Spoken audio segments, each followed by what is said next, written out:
Rising above Barcelona like something alive, the Sagrada Familia doesn't look like any cathedral you've ever seen. Its spires twist like stone stalagmites, reaching toward the sky as if they're still growing. The facades ripple with shapes that look carved by nature itself. Creeping vines, blooming flowers, and towers shaped like melting mountains. And after more than 140 years of construction, it's still not done. In fact, cranes have become as much a part of the skyline as the basilica itself. Hello, I'm James, but online I go by Andrade.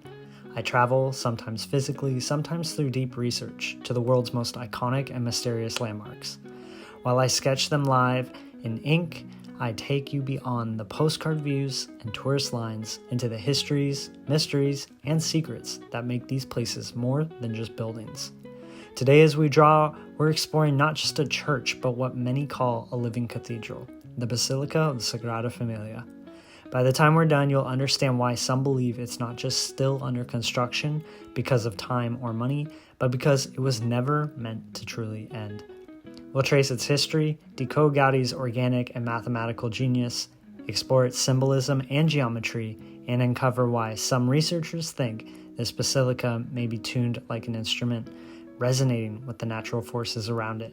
Grab a seat, watch the sketch unfold, and let's step into the story of a cathedral that's still, in its own way, alive. The story of the Sagrada Familia begins not with Gaudí, but with a bookseller named Joseph Maria Boccabella.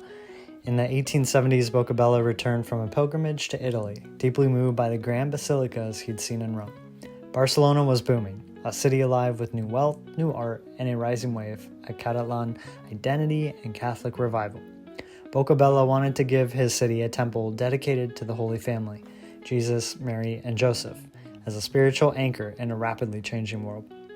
On March 19, 1882, the first stone was laid on a plot of farmland just outside the city's old walls. Architect Francisco de Paula del Villar began work on a neo-Gothic design.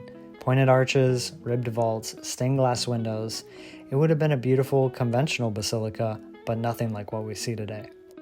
In 1883, Villar resigned after disputes over cost and direction, and a 31-year-old Antoni Gaudí, then an ambitious but relatively unknown architect, was handed the project. Gaudí looked at Villar's plans and made a radical choice: start over. He kept the crypt, but reimagined everything above it. He dreamed not of a man-made monument, but of a living structure, a cathedral that felt as if it had been grown by the earth itself. Over the next 4 decades, Gaudí poured his life into the Sagrada Familia.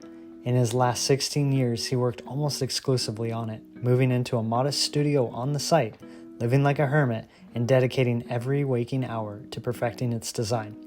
He rarely bathed, wore the same worn suit, and turned down other commissions, saying, "My client is not in a hurry." His client, of course, was God. By the time Gaudí died, struck by a tram on June 7, 1926, only the Nativity facade and one solitary tower had been completed.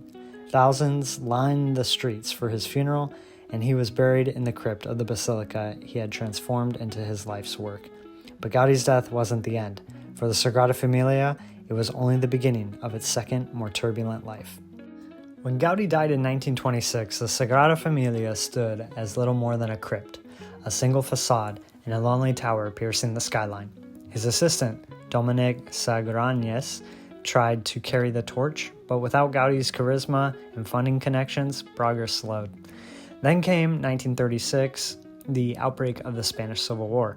Barcelona became a battleground, and the basilica, already a symbol of Catholic piety, was a target. Revolutionary militias stormed the workshop, setting fire to Gaudí's studio. Inside, years of work, sketches, blueprints, delicate plaster models were reduced to ash. Some of Gaudí's most complex geometric models, hanging upside down with chains to simulate his natural arches, melted into puddles of wax and plaster. Volunteers and surviving assistants sifted through the wreckage by hand, pulling out whatever fragments they could save. Shards of plaster, charred wooden molds, and a handful of photographs that would later prove invaluable. But nearly 80% of Gaudí's physical plans were lost that summer.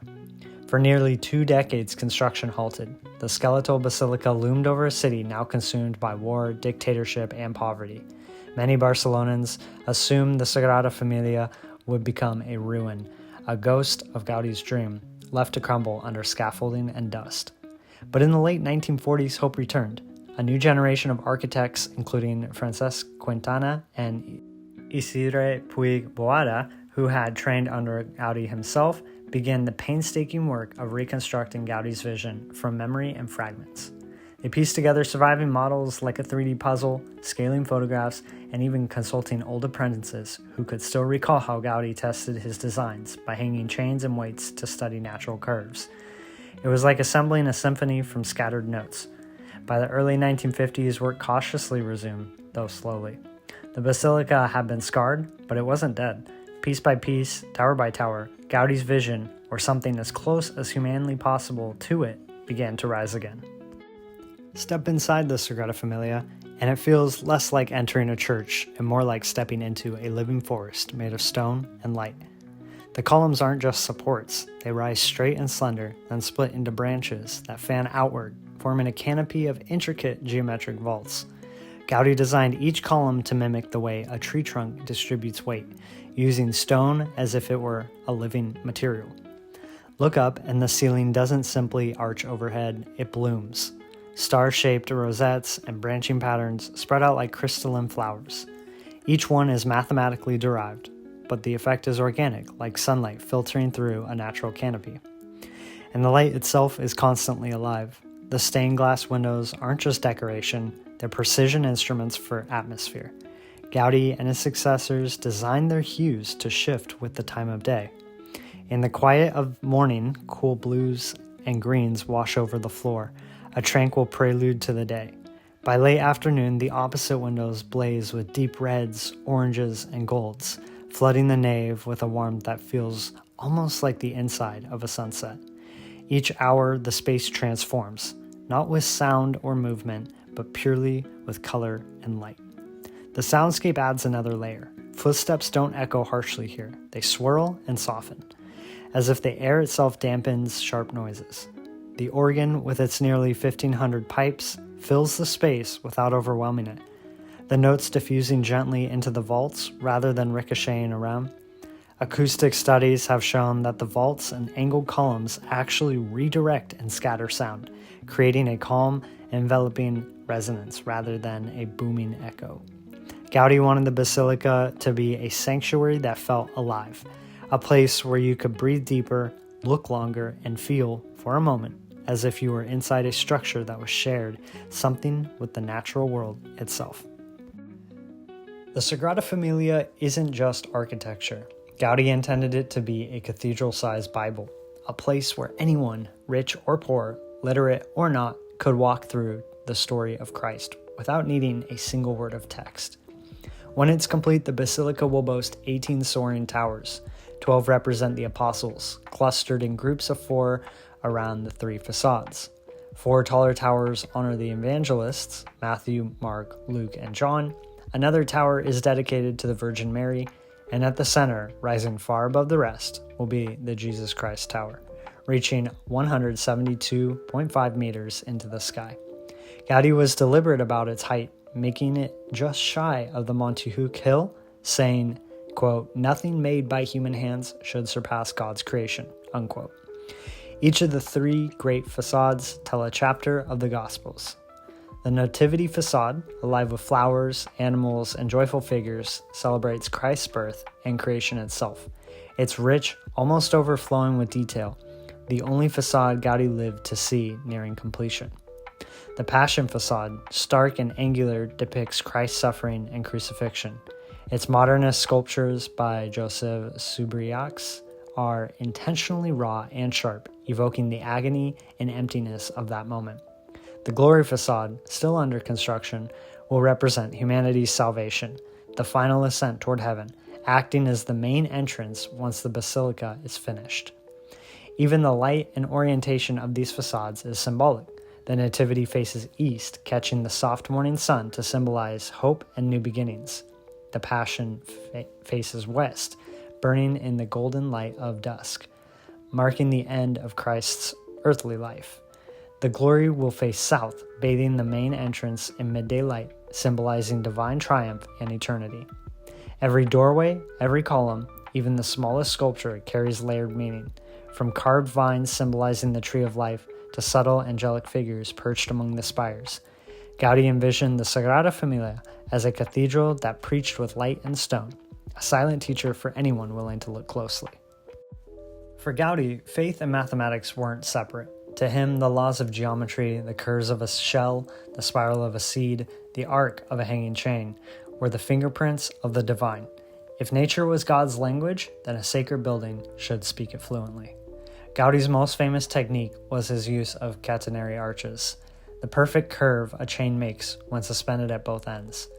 He would hang weighted strings in his workshop, flip the models upside down, and use those forms as the basis for vaults and arches. This gave the Sagrada Familia arches that feel weightless, yet can hold monumental loads without heavy buttresses. He also relied on hyperboloids and paraboloids, shapes you see in seashells, beehives, and even galaxies. These aren't just visually striking, they're incredibly efficient. A hyperboloid column, for instance, can be hollowed out to reduce weight without sacrificing strength.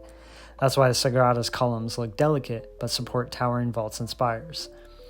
Even the spiral staircases inside the towers follow the mathematics of a double helix, echoing the structure of DNA long before it was discovered. These helical stairs aren't just functional, they create a sense of upward motion, a literal and symbolic ascent towards the heavens. Modern engineers studying Gaudí's models often describe his approach as biomimetic, copying nature not for aesthetics alone, but because natural forms are the most stable, efficient, and harmonious structures on Earth. The result? The Sagrada Familia doesn't just look alive. Its very bones, its arches, towers, and spirals are built with the same rules that govern living beings. That's why standing here doesn't feel like standing in a static monument. It feels like being inside a living, breathing organism made of stone. Beyond its visual spectacle, the Sagrada Familia is designed with precision acoustics and natural resonance in mind, which gives the basilica a presence you can actually feel. Gaudí himself studied how sound and weight move through the structures by building hanging models with chains and bags of lead shot, testing how arches and vaults would distribute forces. He also experimented with how those curves affected acoustics. Early photographs of his workshop show choirs performing inside his scale models, so he could hear how sound traveled through the spaces he designed. Modern studies have confirmed that the Sagrada Familia's design isn't just aesthetic. Research by the Barcelona Acoustic Society shows that the basilica's vault height, angled columns, and stained glass cavities diffuse sound in a way similar to natural amphitheaters. Instead of harsh echoes, notes from its 1,492 pipe organ rise and linger gently, filling the space without distortion. Even the rose windows and tower details reveal patterns rooted in math rather than guesswork. The rosette tracery and spirals match harmonic geometric ratios, the same proportions that appear in cymatics experiments, where sand or water forms shapes under specific frequencies. While there's no evidence Gaudí studied cymatics directly, he relied on the same mathematical rules, ones that naturally produce resonance-friendly designs. As for the site itself, early construction notes reference Barcelona's high water table beneath the site and how its subsoil affected foundation choices. While some enthusiasts suggest these underground flows enhance the space's acoustics, what's certain is that Gaudí and his team designed the crypt and foundation to work with, not against, these natural conditions. The result isn't magic, but engineering. The Sagrada Familia feels alive, not because of mysticism, but because Gaudí built it to function like a natural organism, channeling light, dispersing sound, and standing in harmony with its environment. After more than 140 years, the Sagrada Familia is still climbing skyward. Today, roughly 70% of the basilica is complete. 12 towers stand, the Nativity and Passion facades are finished, and cranes now work on the massive central Jesus Christ Tower and the Grand Glory facade, which will serve as the main entrance. Officially, builders aim to finish by 2026, the 100th anniversary of Gaudí's death. But ask anyone in Barcelona and they'll tell you not to hold your breath. To many, this cathedral isn't a deadline-driven project. It's a living work of devotion, growing with each generation. Tourists may come for the spectacle, but locals know the Sagrada Familia has become a symbol of patience, persistence, and identity. Its unfinished state is part of what makes it extraordinary, as if Barcelona itself is still writing the last chapters of its story. Each year, more than 4 million people walk through its forest of columns and stained glass. Some come for the faith, some for the art, and some just to feel what it's like to stand in a building that feels alive. Few leave unchanged. And maybe that's the point. The Sagrada Familia is more than a basilica. It's a reminder that some creations aren't meant to end, that human vision, when rooted in nature and faith, can become something that feels timeless, even as it keeps evolving. If you want more deep dive sketch sessions like this, where we explore the history, secrets, and design genius of the world's most iconic places, while I bring them to life in art, make sure to subscribe so you don't miss the next cathedral deep dive, turn on the bell so YouTube actually lets you know when we're live, and like this video so more curious travelers and creators can discover it. And please drop a comment below which cathedral or legendary site fascinates you the most. We're covering some of the world's greatest wonders in the coming episodes, and your thoughts will help shape the journey. Make sure you're here for the next sketch and story. Every week, we go deeper.